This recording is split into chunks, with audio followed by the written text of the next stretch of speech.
Em 1938, numa pequena cidade no interior de Santa Catarina, crianças brasileiras entravam numa sala de aula onde a bandeira com a suástica pendia ao lado do quadro negro. Elas não cantavam o hino nacional brasileiro. Elas levantavam o braço direito, batiam os calcanhares e gritavam Sieg Heil antes de aprender geografia, não do Brasil, mas da grande Alemanha de Adolf Hitler. Isso não aconteceu na Europa ocupada. Aconteceu aqui, no nosso território. E havia quase 3.000 dessas escolas operando livremente no sul do país, moldando mentes infantis para servir ao Terceiro Reich. O que você está prestes a descobrir não é teoria da conspiração. São fatos que constam nos arquivos da inteligência brasileira. E a resposta de Getúlio Vargas foi tão brutal que criou uma geração inteira de brasileiros que nunca mais conseguiu falar.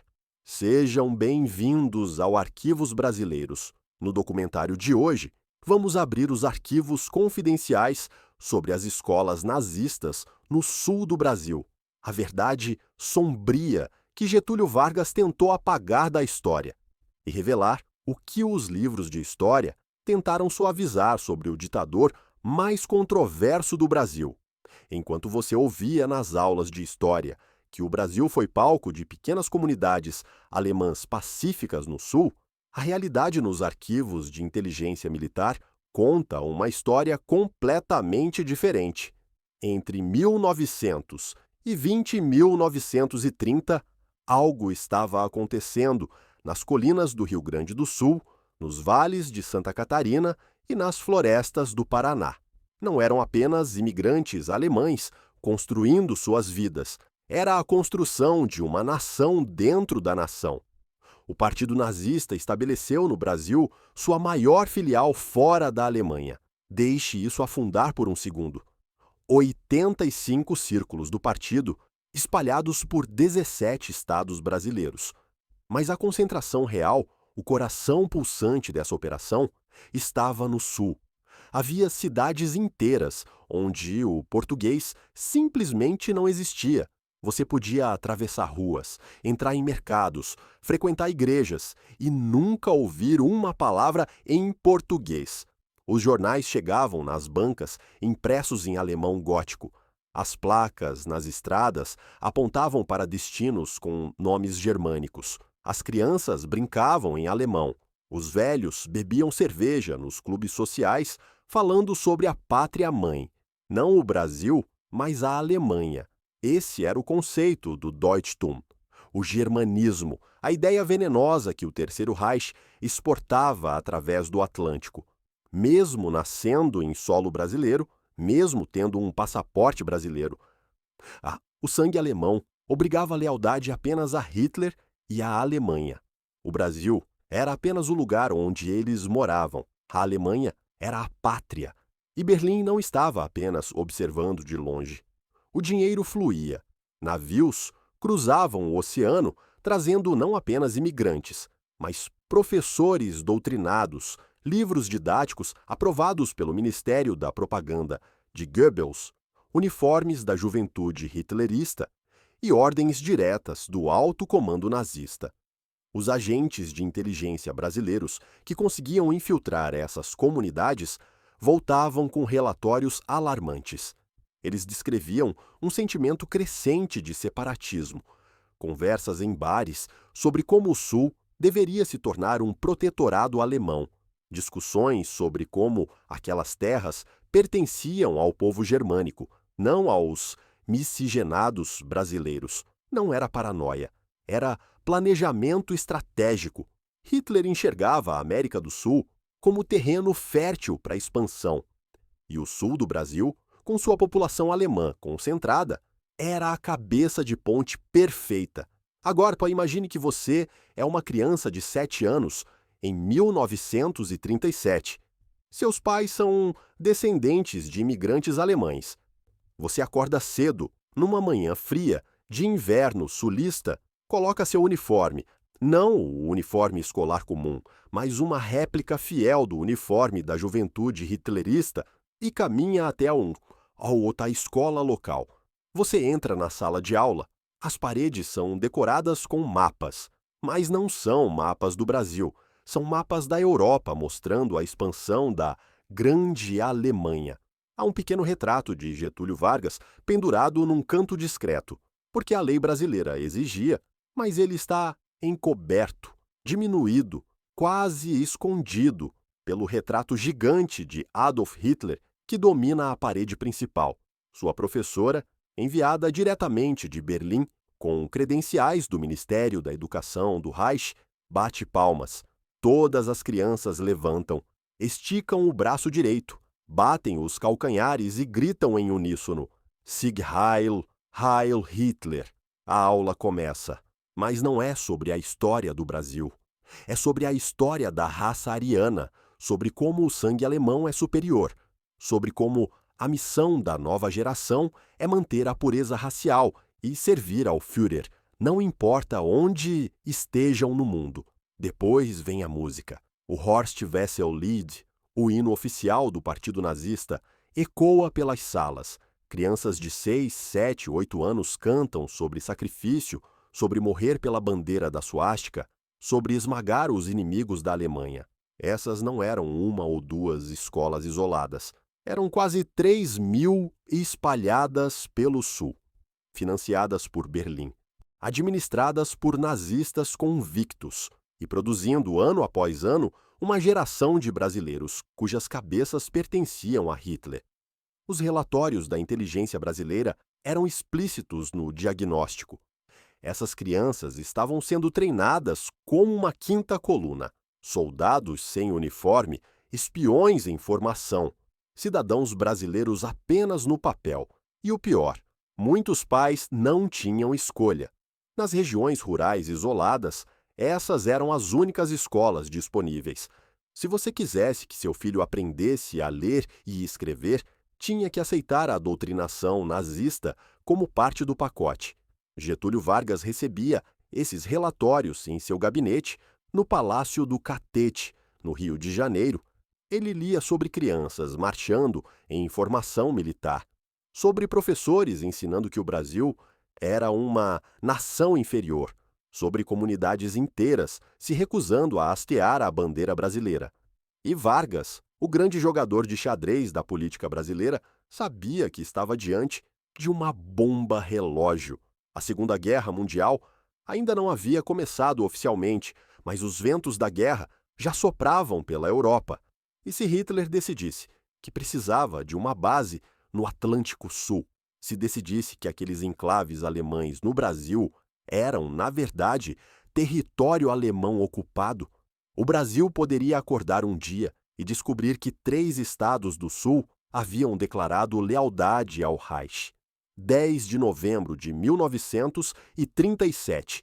Getúlio Vargas dissolve o Congresso, rasga a Constituição e institui o Estado Novo, uma ditadura nacionalista que concentrava todo o poder em suas mãos.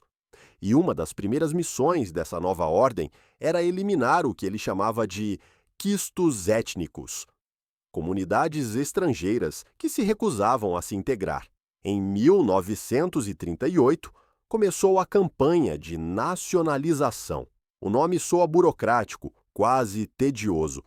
Mas o que aconteceu no sul do Brasil foi uma operação militar disfarçada de política educacional. Os decretos eram claros e implacáveis.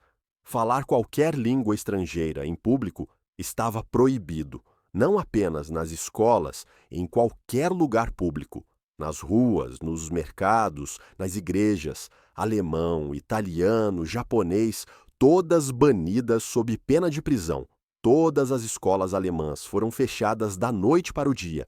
Professores vindos da Alemanha foram expulsos do país ou presos como agentes estrangeiros. As escolas que reabriam tinham que ter professores brasileiros, currículos brasileiros e apenas a língua portuguesa. Nomes de cidades foram mudados à força. Neu-Württemberg virou Panambi. Qualquer referência germânica foi apagada dos mapas como se nunca tivesse existido. Mas a parte que os livros de história evitam falar é a violência. O exército brasileiro entrou nas cidades do interior do Sul como força de ocupação. Soldados patrulhavam as ruas com fuzis nos ombros, ouvindo conversas. Se uma velha senhora na feira fosse pega, falando alemão com a vizinha, mesmo que ela não soubesse falar português, mesmo que tivesse 80 anos e vivesse no Brasil há 60, ela era presa. Houve espancamentos, humilhação pública, pessoas arrastadas para as delegacias no meio da noite, porque um vizinho as denunciou por falar a língua errada. E então vieram as fogueiras. Numa ironia histórica grotesca, o governo de Vargas fez no Brasil o que os nazistas faziam na Alemanha: queima de livros em praça pública. Bibliotecas inteiras de escolas alemãs foram esvaziadas.